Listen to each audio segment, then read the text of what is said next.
ভাই আমার দোস্ত আমার ভুল আমায় বুঝবেন না।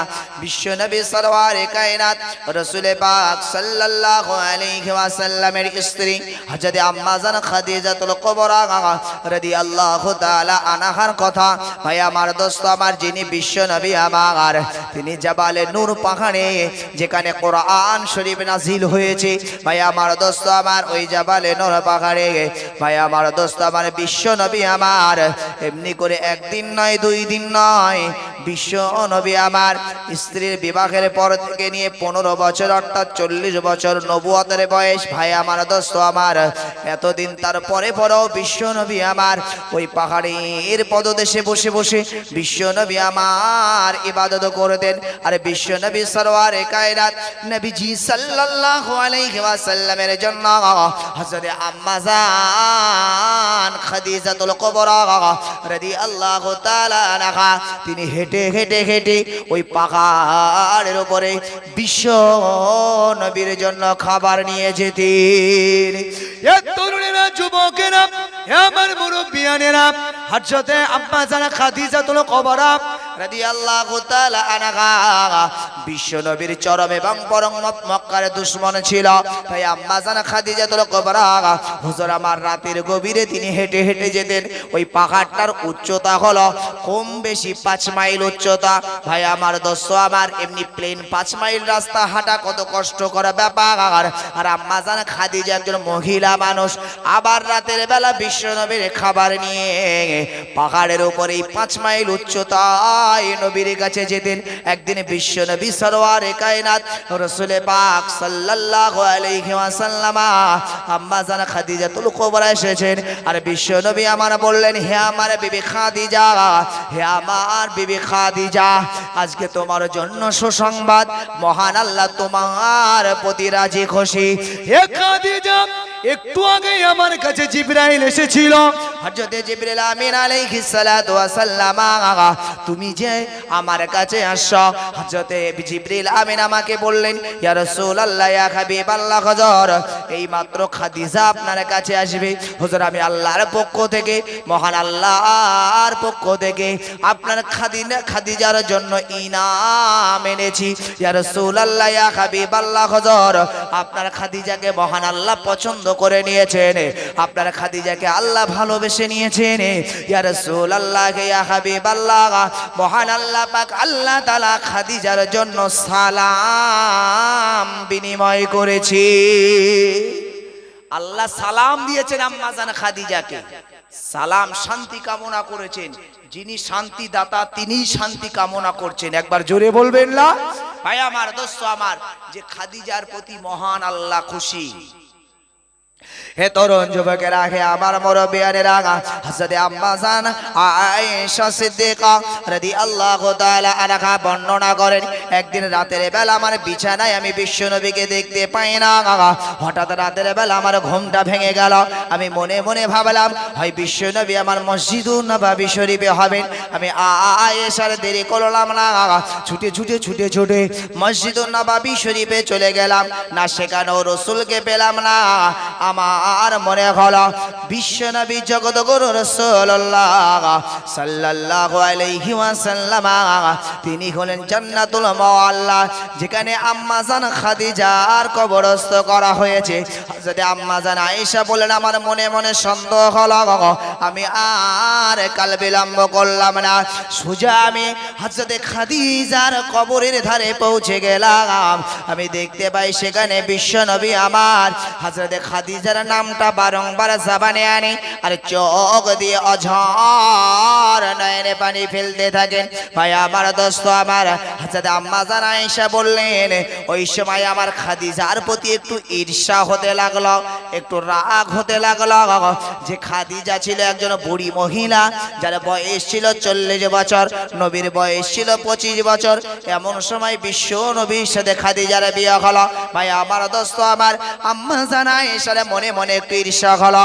ভাই আমার দোস্ত আমার, আমি কবরের কথা বোঝাতে গিয়ে আমি আপনি কে, আমি আপনি কি, কোন ধরনের মানুষ, আর তারা কোন লেভেলের মানুষ, তারপরও কবরে চিন্তা করেছে বিষয়বস্তুটা আপনাকে বোঝানোর জন্য আমি একটু লম্বা করছি ভাই আমার দোস্ত আমার। হযরত আম্মা জান আয়েশা বলেন মনে মনে একটু ঈর্ষা হলো। বিশ্বনবী যখনই দোয়াটা শেষ করলেন আমি আম্মা জান আয়েশা ছুটে চলে গেলাম, ইয়া রাসূলুল্লাহ ইয়া হাবিবাল্লাহ হুজুর, আপনি খাদিজার কবরের ধারে এই গভীর রাতে আমি আয়েশা অল্প বয়স্ক একজন মহিলা, আপনি আমাকে বলেছেন আয়েশাতুল হুমায়রা লাল টুকটুকি বিবি, হে ইয়া রাসূলুল্লাহ ইয়া হাবিবাল্লাহ হুজুর, আজ আমি আয়েশা বলবো এত সুন্দর একটা সুন্দর বিবি আপনার পাশে থাকতে আপনি ওই বুড়ি খাদিজার কথা কি ভুলতে পারেন নাই?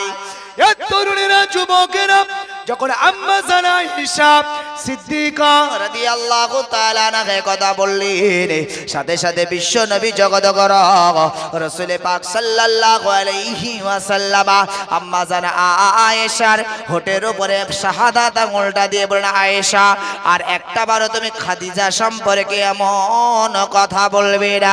বিশ্ব নবী আমার বলতে লাগলেন, হে আয়েশা শোনো, আজ তুমি হলে আমার সুখের দিনের স্ত্রী। হে আয়েশা শুনে রাখো, যে সময় মক্কায় আমার চরম এবং পরম সত্তর, যে সময় মক্কায় আমাকে সবাই দুশ্মনী করেছে, সেই সময় আমার খাদিজা আমার পাশে দাঁড়িয়েছে। হে আয়েশা, খাদিজার সম্পর্কে এমনটি বলো না যে খাদিজা মক্কার একজন ধনী নারীদের মধ্যে ছিল, যাকে মক্কার রানী বলা হতো। ভাই আমার দোস্ত আমার, এই আম্মা জান খাদিজা তিনি আমি রাসূল পাক সাল্লাল্লাহু আলাইহি ওয়াসাল্লাম, আমি আখিরি নবী, আখিরি প্রফেট, আমি বিশ্ব নবী, সেই খাতিরে সমস্ত খাদিজার সম্পদ আমি রাসূলুল্লাহ সাল্লাল্লাহু আলাইহি ওয়াসাল্লাম তিনি আমার সব সম্পদ দিয়ে দিয়েছিল হাদিয়া স্বরূপ।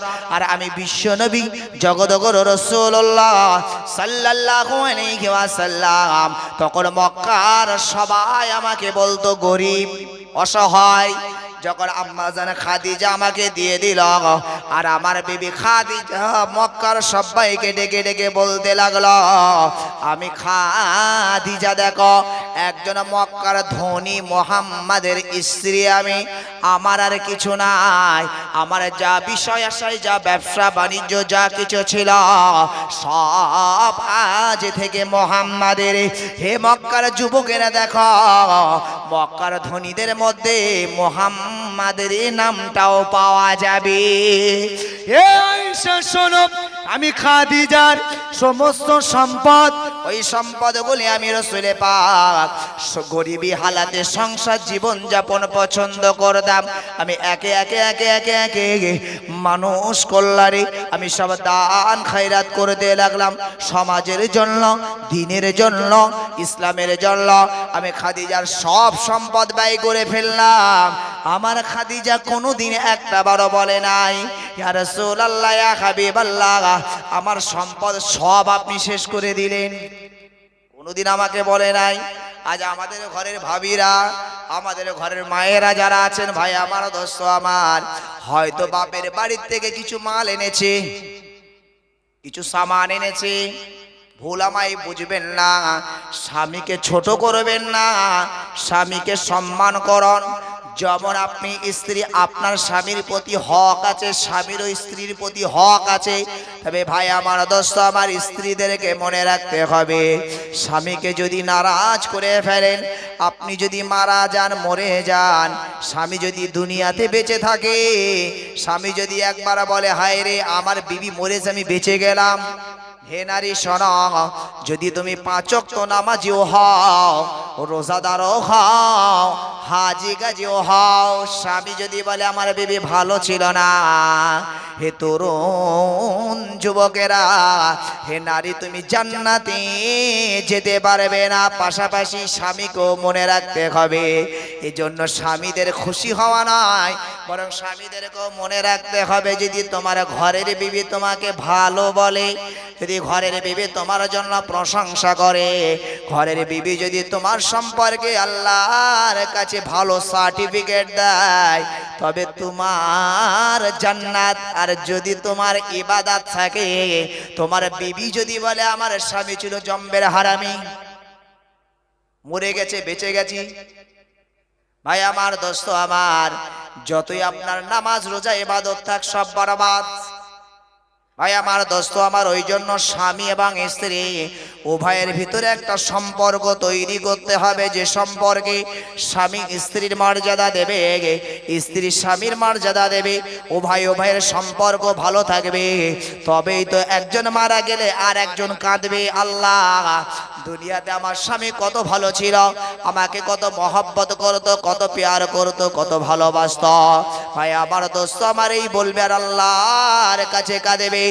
এ দুনিয়ার মুসলমান শুনুন, বিশ্ব নবী জগৎ গুরু রাসূল পাক সাল্লাল্লাহু আলাইহি ওয়াসাল্লাম বলেছেন, হে দুনিয়ার স্বামী আর স্ত্রীরা শোনো, আমি রাসূল পাক সাল্লাল্লাহু আলাইহি ওয়াসাল্লাম জানিয়ে দিই, দুনিয়াতে যদি তোমরা জান্নাত খুঁজতে চাও, তোমরা যদি শান্তির জায়গা খুঁজতে চাও, আমি রাসূল পাক সাল্লাল্লাহু আলাইহি ওয়াসাল্লাম জানিয়ে দিই, হে দুনিয়ার স্বামী স্ত্রী, স্বামী আর স্ত্রীর যে মাঝখানের যে সম্পর্ক, এটাই হলো তোমার জন্য জান্নাত, আবার এটাই হলো তোমার জন্য জাহান্নাম। ভাই আমার দোস্ত আমার, যে স্বামী আর স্ত্রীর ভিতরে মহব্বত ভালোবাসা আছে, একবেলা না খাওয়া হলে ওরা হাসি মুখে থাকতে পারে, কথা ঠিক না বল?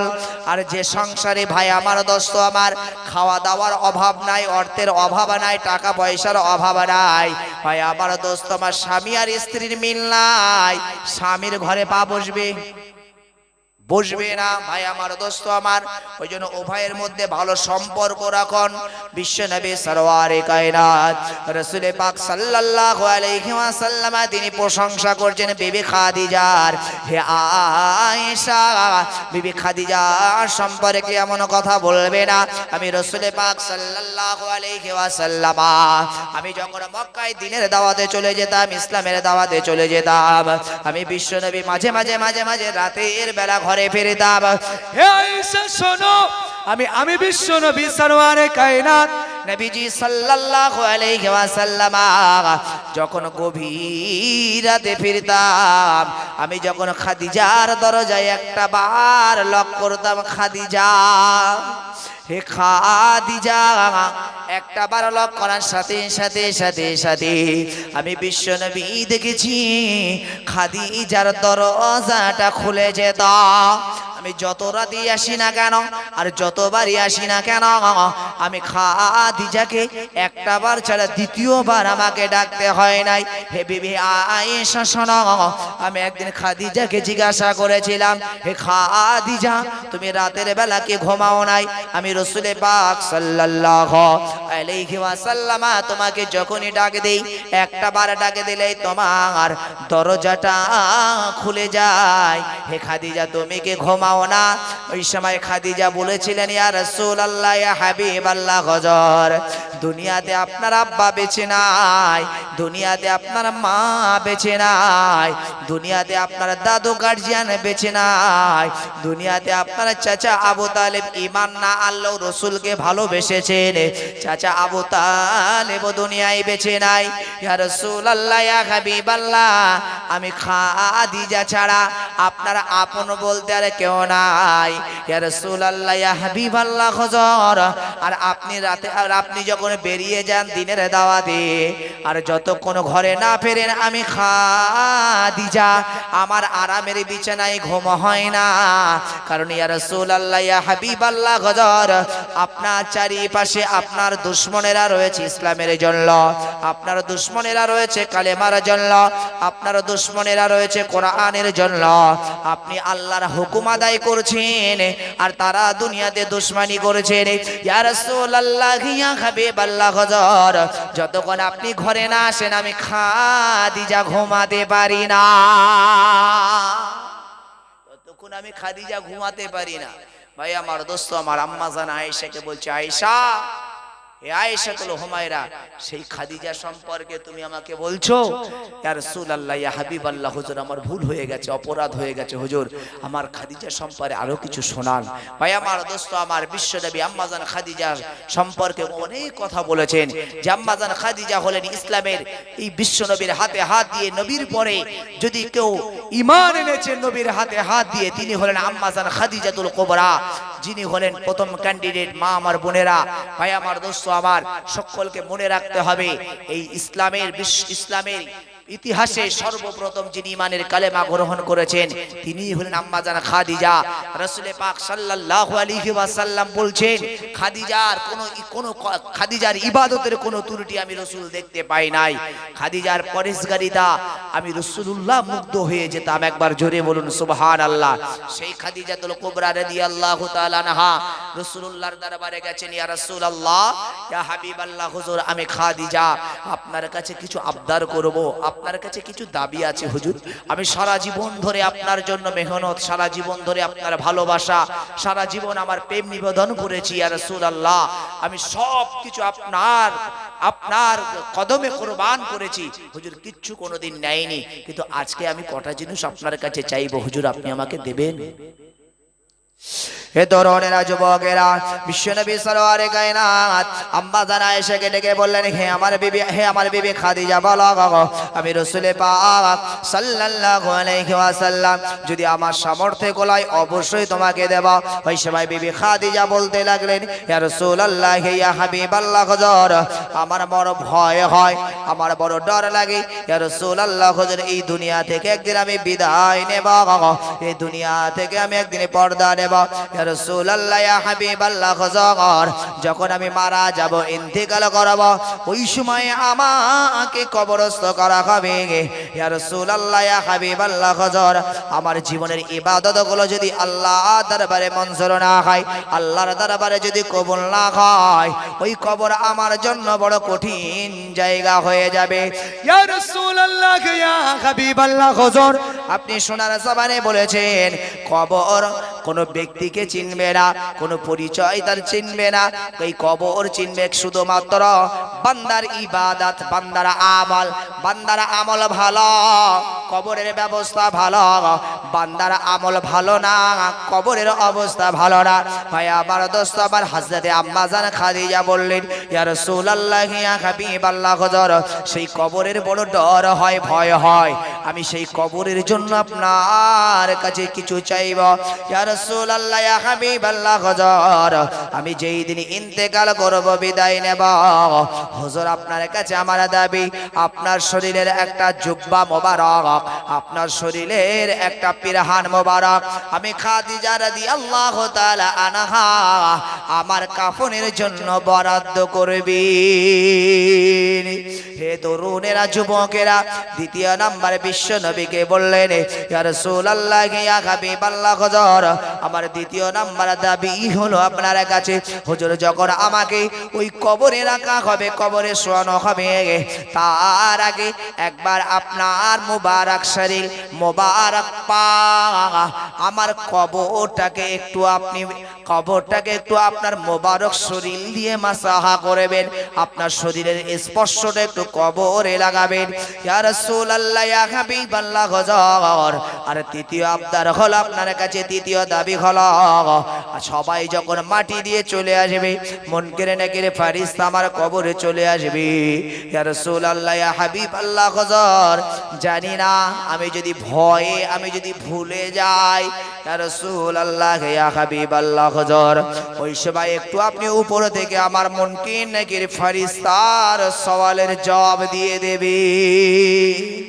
দাবি, কবরের দাবি আম্মাজান খাদিজা, যার ব্যাকগ্রাউন্ড কিছু বললাম, যে ব্যাকগ্রাউন্ড দেখে মনে হয় তিনি জাহান্নামী, সেই ব্যাকগ্রাউন্ড দেখে মনে হয় তার কবরে কোনো আযাব হবে, তার উপরও কবরের চিন্তাটা ভাবুন। হে তরুণেরা, যুবকেরা, হে আমার মুরব্বিয়ানেরা, হযরতে আম্মাজান খাদিজাতুল কুবরা রাদিয়াল্লাহু তাআলা আনহাকে প্রশ্ন করলেন বিশ্বনবী আমার, হে আমার বিবি খাদিজা, একবার তুমি বলো তুমি কেন আমার কাছে আমার পিরহান মোবারকের দাবি করলা? কেন তুমি এটা দিয়ে তোমার শরীরের কাফন বানাতে চাও? হযরত আম্মা জান খাদিজা বললেন, ইয়া রাসূলুল্লাহ ইয়া হাবিবাল্লাহ, হুজুর মহান আল্লাহ পাক আল্লাহ তাআলা আপনাকে মোবারক বানিয়েছেন, মহান আল্লাহ পাক আল্লাহ তাআলা আপনাকে বরকতময় বানিয়েছে, মহান আল্লাহ পাক আল্লাহ তাআলা আপনার এত কুদরত এত রহমত দান করেছে, আপনার শরীরের স্পর্শে যেটাই লাগবে সেটাই হয় মোবারক। একবার জোরে বলুন, ইয়া রাসূলুল্লাহ ইয়া হাবিবাল্লাহ, হুজুর আপনার শরীরের পিরহানটা হবে মোবারক পিরহান, আপনার শরীরের পিরহানটা হবে পবিত্র পিরহান, আপনার শরীরের পিরহানটা হবে আল্লাহর দরবারে দামি পোশাক। এ তরুণেরা, যুবকেরা, হে আমার মুরব্বিয়ানেরা, ভাই আমার দোস্ত আমার, বিশ্বনবী জগৎগুরু রাসূল পাক সাল্লাল্লাহু আলাইহি ওয়াসাল্লাম মদিনাতুল মুনাওয়ারায় আল্লাহর নবী যে গাছটিতে হেলান দিয়ে যেটাকে মেম্বার বানিয়েছিল, যাকে বলা হতো উস্তুনে হান্নানা, এই উস্তুনে হান্নানা একটা মরা খেজুর গাছ। ভাই আমার দোস্ত আমার, এই মরা খেজুর গাছটা যেই দিন মসজিদুন নববী থেকে বার করে দেওয়া হলো, পুনরায় যখন মসজিদের মেম্বার সংস্কার করা হলো, ওই সময় ওই গাছের ভিতর থেকে কান্নার আওয়াজ পাওয়া যায়। ভাই আমার দোস্ত আমার, ওই উস্তুনে হান্নানা বলতে থাকেন, ইয়া রাসূলুল্লাহ ইয়া হাবিবাল্লাহ, হুজুর আমি আপনার স্পর্শে আমি মরা গাছ, মহান আল্লাহ পাক আল্লাহ তাআলা আমার ভিতরে আল্লাহ আবার জীবন দান করেছেন। একবার জোরে বলুন। ভাই আমার দোস্ত আমার, বিশ্ব নবীর স্পর্শে সোনা হয়ে যায়। হযরত আম্মা জান খাদিজাতুল কুবরা বললেন, ইয়া রাসূলুল্লাহ ইয়া হাবিবাল্লাহ, হুজুর যে শরীর যে কুরতা মোবারকে আপনার শরীরের পাসিনা, আপনার শরীরের ঘাম, আপনার চেহারার স্পর্শ থাকবে, ইয়া রাসূলুল্লাহ ইয়া হাবিবাল্লাহ, হুজুর সেই পোশাকের উপরে কোন শক্তি স্পর্শ করতে পারে না। আমি খাদিজা, এটা হলো আমার বিশ্বাস। ইয়া রাসূলুল্লাহ ইয়া হাবিবাল্লাহ, হুজুর যখন মানুষ দুনিয়া থেকে বিদায় নেয়, যখন মানুষ দুনিয়া থেকে মারা যায়, ওই সময় কবরে যখন তাদেরকে তোলা হয়, ভাই আমার দোস্ত আমার চলুন একটু পিছে থেকে বললে আর একটু ভালো বুঝতে পারবেন।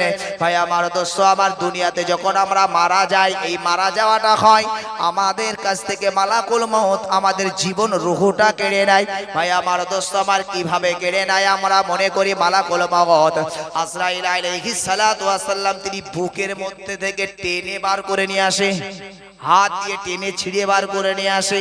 না, এটা নয় ভাই আমার দোস্ত আমার, মানুষ যখন মরণের সময় হয়ে যায়, মালাকুল মউতের কাছে চিঠি চলে আসে। ভাই আমার দোস্ত আমার, আসমানে এমন একটা বৃক্ষ রয়েছে যে বৃক্ষতে অসংখ্য কোটি কোটি পাতা রয়েছে। সারা পৃথিবীতে যত মখলুকাত আছে এতগুলো পাতা আল্লাহ ওই বৃক্ষে রেখেছেন। এমনি করে ওই পাতার মধ্যে তার সমস্ত আতা পাতা লেখা, কোথায় তারা বাড়ি, কি তারা নাম, তারা বাবার নাম কি, কোন স্কুলে সে পড়েছে, কোন গ্রামে তারা বাড়ি, A to Z। ভাই আমার দোস্ত আমার, সে কোন ধরনের মানুষ, কি ধরনের মানুষ, তার মৃত্যুটা কেমন হবে, কবে হবে, কোন সময় হবে, কোন জায়গায় হবে, সবটুকু ওই পাতার মধ্যে লেখা।